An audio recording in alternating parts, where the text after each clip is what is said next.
এই জন্য জামাত ইসলাম ইতিমধ্যে ঘোষণা করেছে যে আল্লাহ যদি আল্লাহ তাআলার ইচ্ছায় এবং জনগণের ভালোবাসায় আমাদেরকে জনগণের দেশের সেবা করার সুযোগ দেন, সরকার গঠনের সুযোগ দেন, তাহলে আমরা সরকারের তহবিল থেকে এমন কিছু গ্রহণ করব না যা করা নৈতিকভাবে সঠিক নয় বলে আমরা মনে করি। অতীতে যা হয়েছে তার দায়িত্ব আমার নয়, আমাদের নয়।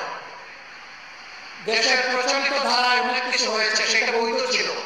বৈধ হলেও যেটা আমার জন্য নেওয়া অত্যাবশ্যক নয় সেটা আমরা নেব না। আমরা ঘোষণা দিয়েছি আগামীতে আমাদের একজন এমপি যদি নির্বাচিত হন, 200 এমপি যদি নির্বাচিত হয়ে যান আল্লাহর ইচ্ছায়, তাহলে এই এমপিরা সরকারি কোনো প্লট গ্রহণ করবে না।